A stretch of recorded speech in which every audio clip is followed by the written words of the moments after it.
Chapter 11. Shadow Sides and the Life that Taunts Us. How can I be substantial if I do not cast a shadow? I must have a dark side also, if I am to be whole. Carl Jung.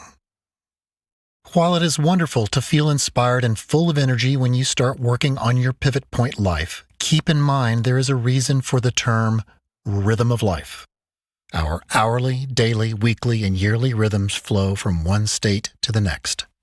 These rhythms can be subtle or abrupt, moving from joy to sadness, drained to energized, and everything in between. This rhythm also reveals our coping mechanisms and tests our conscious and unconscious reactions in various situations. Our next step is getting to know the unconscious motivations, shadow sides, that drive our reactions and create a plan to make peace with uncomfortable emotions. With the new tools you now possess to write your script and direct your life, our shadow sides deserve some attention. A critical examination of our shadow sides is not a place to dwell, but to use as a tool for a life of balance. This is where you find your open heart, not a shield of armor, and evolve into a final way of seeing not just the pieces, but the whole. Shadow side. Everyone carries a shadow, Carl Jung once wrote. Also known as Freud's id, the shadow refers to the unconscious aspect of one's personality. According to analytical psychology, the shadow is the side of your personality that contains all the parts of yourself that you don't want to admit to having. While an individual's shadow can manifest anger and cruelty, the shadow can also manifest low self-esteem, such as feelings of weakness or negative self-talk. Our ongoing goal is to identify and redirect these unconscious, self-sabotaging behaviors into our conscious awareness. This is not easy work, but a commitment to your personal pivot point process can guide you through effective strategies and efforts to understand and use the shadow sides to your advantage. There's a special place in almost everyone that desires peace, regardless of how far we have strayed in the direction of the shadow side. Even the most demanding cases can attain capacities to heal emotional wounds and redirect time and energy toward more positively productive life choices. The inner potential for a better balance of emotions begins through practicing forgiveness and compassion and changing just a few ways of seeing yourself and others. Most importantly, the inner potential is an antidote for what is known as codependency. Codependency. The concepts of codependency can be traced back to the early 1930s through the works of psychoanalyst Karen Horney and Alcoholics Anonymous founders William Griffith Wilson, a.k.a. Bill W., and Dr. Robert H. Smith, a.k.a. Dr. Bob. Later, in 1951, the associated 12-step program Al-Anon began to work with the affected families of alcoholics through peer group support. By the 1980s, codependency was becoming a better understood concept associated with those willing to sacrifice themselves for a relationship.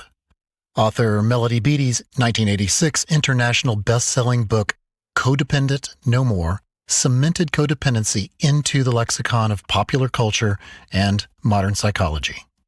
From Ross Rosenberg.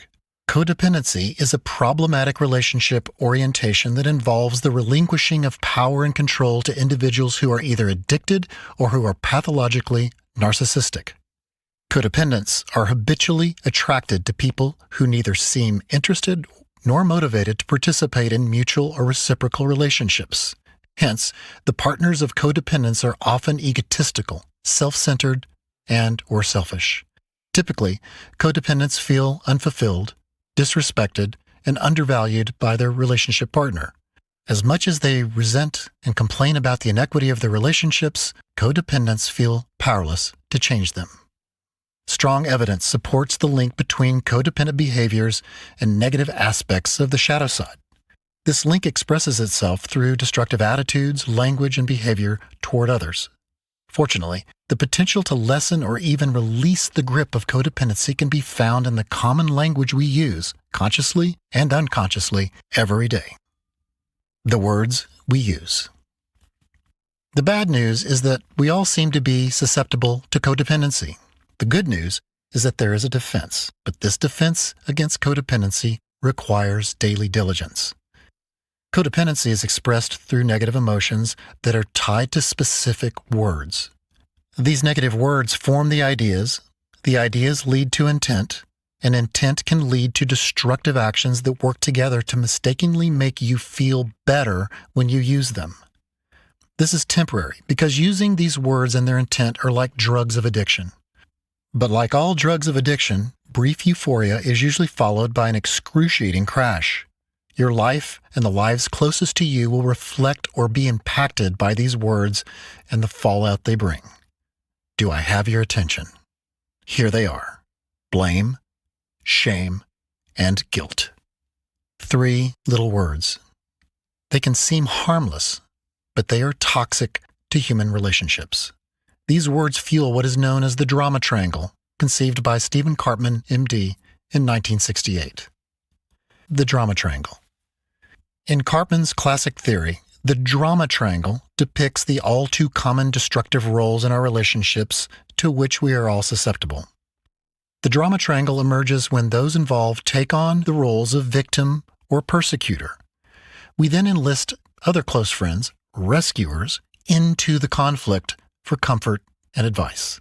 It is rare for friends to have objectivity in these situations, as rescuers will most likely enable further victim-persecutor behavior. Eventually, the victim becomes the persecutor and the persecutor the victim. To make matters worse, those embroiled in their own persecutor-victim relationship are commonly involved as a rescuer in another family, friends, or coworker relationships. There is always someone in pain who needs comfort and advice. Without intervention, we remain blind to the fact that we are not dealing with the broader dysfunction of facing our own transactional imbalances. But there is a way out.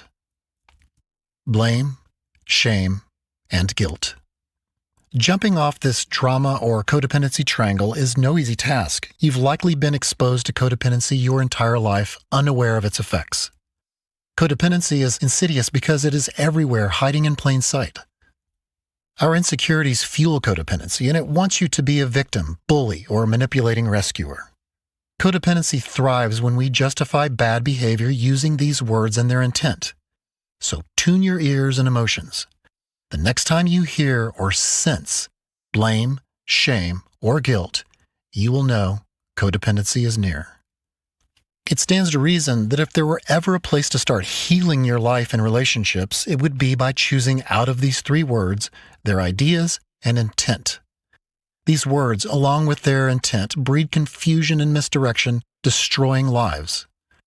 Avoiding indiscriminate use of these words and ideas is not easy, but at least it is crystal clear what they mean and the emotional stress they create.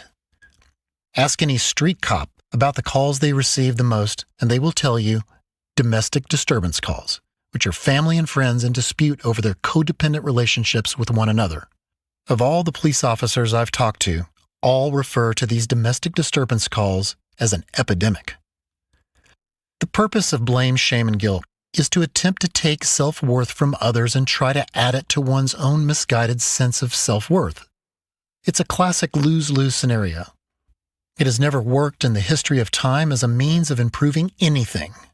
Using these words and their ideas firmly entrenches your place on the drama triangle or triangle of codependency, and you will stay there, swapping positions from victim to rescuer to persecutor until the end of your days if you do not take this seriously. And the spiral continues. Superiority, inferiority. Staying on the triangle of codependency using blame, shame, and guilt as a communication strategy creates persistent feelings of superiority and inferiority depending on the position of the triangle you choose at the time. Avoiding these words will be the most demanding work for many. However, putting in the work to reject feelings of superiority or inferiority toward anyone or anything, including yourself, is like finally finding the correct key for the lock on the prison cell door. Letting go of superiority, inferiority takes inspiration, compassion, and discipline, and is one of the most meaningful gifts you can ever give to yourself and your world. This lifelong commitment and discipline will build your foundation to become transactionally stable and balanced. When you finally let go of superiority and inferiority, You will notice that you are not using blame, shame, and guilt as reflexively as you did in the past. Indeed, you will observe that this new way of having an open heart automatically changes your life for the better. Relationships will flourish and people will be drawn to your spirit because they sense that their lives increase by just being in your presence. It is a gift to you and a gift to the world. This shift has the power to change everything around you, the way you see everything, and the way you integrate into the harmony of peaceful living. This also applies to other terms we use loosely in our lives. Right, wrong, good, bad, good, evil, etc. These are polarizing terms that imply superiority or inferiority. A final word of caution when using these words. Sincerely check your intent when these words are thought, spoken, or written. Your intention likely is to fortify your ideologies by denigrating someone or something else. Begin with a new commitment to limiting the casual use of right and wrong in daily communication. These words are so familiar and used so often that we will be regularly challenged to leave them out altogether. Perhaps we can replace right and wrong with working or not working. Whatever you decide.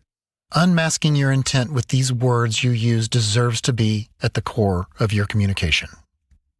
Judgment and control. Most have witnessed or experienced the destructive effects of codependency. Jumping off the drama triangle will give you a clearer perspective when you hear about or witness others who are still stuck.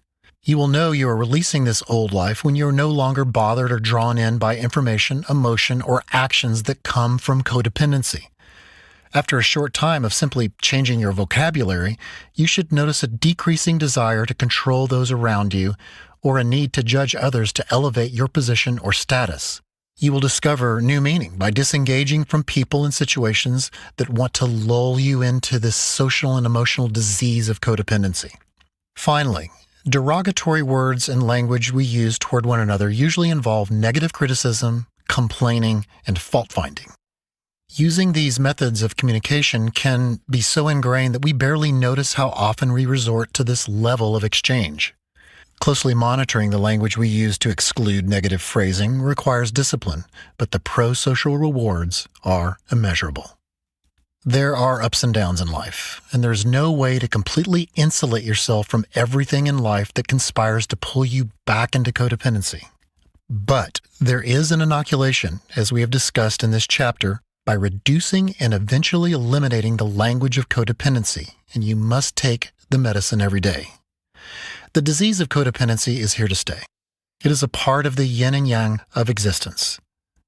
Life is about the marathon, not the sprint.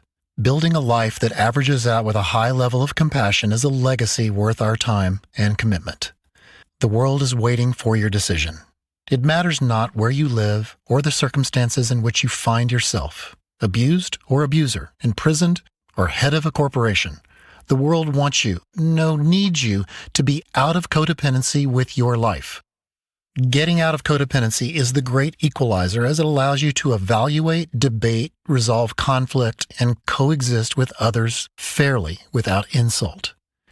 It will enable respectful discourse and exchange of ideas without attacking others to get a particular point of view across.